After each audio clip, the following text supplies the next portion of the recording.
to News 20 at 5. I'm Giselle Thomas. Well, it's springtime, so you know what that means. Warmer temperatures, blooming flowers, but it also means that flu season is still underway. Florida reported widespread activity to the Centers of Disease Control and Prevention for the 10th week in a row. Pharmacy manager Stan Cote has a few tips on how to prevent the flu as the season continues. Just trying to avoid people who have the flu, just taking universal precautions, washing your hands. If you're sick, stay home. Don't affect your whole workplace. Don't affect your classmates. In week 11, influenza activity in Florida decreased, but the activity is expected for several more weeks. Infant mortality rates have reached new lows, according to a report released by the U.S. Centers for Disease Control and Prevention on Tuesday. Dr. Deldriga Brown Spites from Florida State University's College of Medicine works to ensure health equity for expectant mothers. She informs women on the importance of having a reproductive plan, talking to their physician regularly, exercising to have a healthy body mass index, and encourages women to have a support system. This year, the Florida legislature will be considering a proposal allowing guns to be carried on college campuses. Many may recall the deadly shooting on Florida State University's campus in 2015. Well, Senate Bill 140 would repeal a gun ban on college campuses, airport terminals, and at government meetings. Was introduced to the Senate on March 7th. Campus carry and open carry measures have died in the committee the past 2 years when the chair failed to schedule it for a vote. It may be March, but it's never too early to prepare for hurricane season.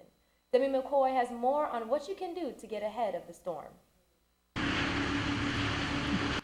Damaged roofs, downed power lines, road closures, and trees snapped like twigs.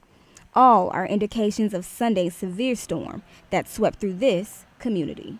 Some of the trees fell on the homes, and a lot of the trees came down in people's yards. Just 4 months after cleaning up the damage from Hurricane Hermine, residents are back surveying home damage and cleaning up debris. Now, earlier this month, commissioners endorsed the creation of the Urban Forest Management Plan. And while it is still in the works, experts say that homeowners can be proactive in preparing their homes for severe damage like this one in this upcoming hurricane season. Jennifer McGavero, urban forestry specialist for the Community Beautification Department, says that hiring an arborist is key for this season. And what I like to encourage people is not just after a storm, because it's so reactive and you're already getting a resource. You're asking for an arborist who's already inundated with those requests. Try to be more proactive. During the dormant time of year, when there's not a lot of storms going on, that's when you want to bring in an arborist and do your pruning. You'll get the best price, but you'll also be ahead of the curve for the tree. Hurricane season begins June 1st, but the question is, can you save your landscaping, or is it time to literally cut your losses? For News 20 at 5, I'm Demi McCoy. A tree removal permit is required for removing protected trees within Leon County and the city of Tallahassee. Cutting your own trees could result in a hefty fine. Tallahassee International Airport is in phase 2 of its multi-million-dollar renovation. Phase 1 of renovations ended last year, and aviation director Chris Curry believes that renovations are already successful. Curry says that when you compare October and November 2016 numbers to October and November numbers of 2015, that they are up to more than 10%, or about 12,000 passengers. Passengers are advised to arrive at least an hour before your flight. The construction will span for 9 months. For many local college students, graduation is right around the corner, and so are the parties. However, there is an app that can keep you safe during the celebratory weekend. Uber is an affordable app that allows you to hire a private driver to pick you up and take you to your location.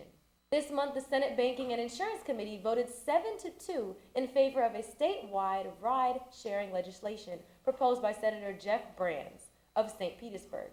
Uber gives individuals who may be under the influence a safer alternative to get home. According to the Florida Department of Education, Leon County Schools' graduation rate increased to 92.3%. Since 2011, the graduation rate has improved by an average of 5.25% each year. Coming up, find out what mayor was arrested for soliciting sex with a teenage girl, and watch what happens when a woman meets the father of a man that she saved from a burning crash. You're watching News 20 at 5.